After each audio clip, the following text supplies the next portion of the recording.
So I'm a single parent home, and I think the hardest part of the adoption journey right when she got home for me was trying to figure out what is developmental, what's adoption issues, what's single parenting look like and the impact on her. So sometimes that was hard to figure out and a little confusing. It actually became a little bit difficult for our now middle child in a couple of ways. Like from the very beginning, adding another boy into the mix was hard because Caleb had never had anyone want to play with his Legos or take his toys and play with them or read his books. Life suddenly became really difficult to manage. In fact, the week that we adopted Doozy in South Africa, Caleb came into the room and Doozy had played with all of his Legos and kind of scattered them around the room. And I remember Caleb came to Jody and I and said, we have to talk. And then he shut the door behind him and said, I just don't think this adoption is going to work out. So we've really had to work on intentionally including our middle child in all of those things as well, so that just by juxtaposition, he doesn't feel like he's not being loved, not being cared for, and not being included in the family life.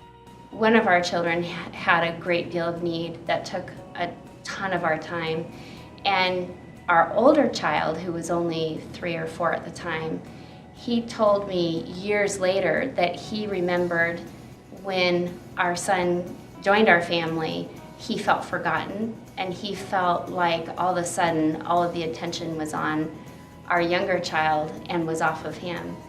And that just broke my heart because my older son is just such a sweet little boy. He didn't show it in any way. He just expressed it to me years later. So that was a good reminder when we took in kids after that, that we needed to be very careful that we didn't ignore our current children and at the expense of the new child that came in.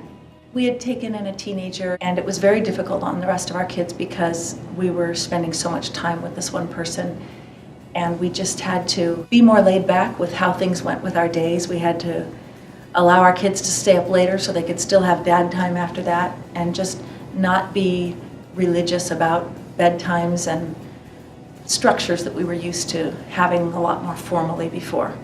When we brought JJ home, our foster son, it just brought so much change into our home and uncertainty, and at first my oldest son just really started spiraling into more anxiety and almost depression. At first I was really wondering if we made the right decision and if we were damaging our biological children and sacrificing them too much to serve our new foster son, but we remembered our training and pride and just the resources and the therapy that they had out there, and so we just started looking into how we could help him, and at the same time working to continue to care for and love our foster son, and God gave us what we needed for each day to get through that time.